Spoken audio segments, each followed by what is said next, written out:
Semuanya salam sejahtera. Semoga kita disehatkan badan, dilancarkan rezeki, dikabulkan segala hajat. Semoga kita masuk surga. Bertemu lagi di ruang cerita. Kembali kita akan menceritakan pengalaman pribadi atau pengalaman orang lain yang bisa kita ambil manfaatnya. Seorang pedagang tentu ingin dagangannya laris manis dibeli oleh pembeli. Nah, maka salah satu cara agar dagangan itu laris, maka pembeli harus bersikap baik kepada penjualnya. Jangan sampai penjual melakukan hal-hal yang bisa membuat pembeli tersinggung sehingga tidak mau eh, membeli sesuatu kepada penjualnya.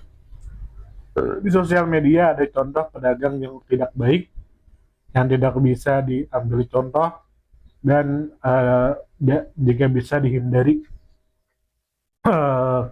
Dan ini salah satu contoh kenapa dagangan kita itu tidak laku. Di sosial media ada seorang perempuan, saya tidak akan menyebutkan namanya untuk privasi. Dia bercerita bahwa pernah mau beli sate, padahal aku duluan yang datang. Aku minta 5 porsi, tapi aku pakai motor. Terus sama yang jual kebetulan ada orang naik mobil. Dia turun dekat situ, terus abangnya bilang, "Ntar dulu ya, itu ibunya mau beli. Kalau banyak nanti kamu nggak kebagian." Aku langsung terpaku, bingung bertanya-tanya, emang ada yang salah sama aku? Dan ibunya itu cuma beli 1 porsi.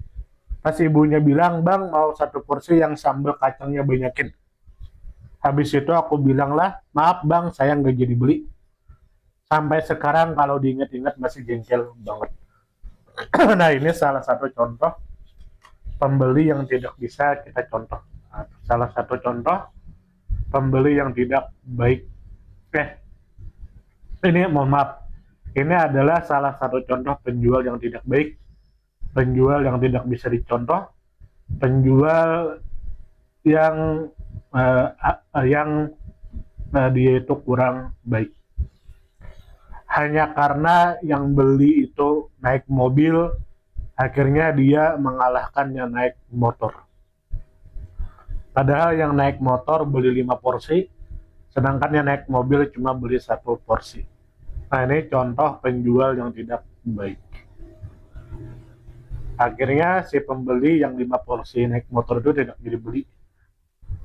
Nah, dari sini kita tahu bahwa jika kita ingin dagangan kita itu laris manis, maka kita jangan sampai melakukan perbuatan yang bisa membuat pembeli tersinggung. Nah, salah satunya di sini ada seorang pembeli naik motor, dia duluan datang, dia duluan mesan 5 porsi, tapi tiba-tiba datang pembeli naik mobil. Nah, akhirnya yang naik mobil dulu yang didahulukan. Nah, ini kan tidak adil. Yang datang duluan, tapi siapa yang duluan dilayani. Contoh yang tidak baik. Akhirnya si pembeli tidak jadi beli. Ya, bagaimana menurut Anda? Silahkan tulis di kolom komentar. Semoga kita disehatkan badan, dilancarkan rezeki, dikabulkan segala hajat. Semoga kita masuk surga. Salam.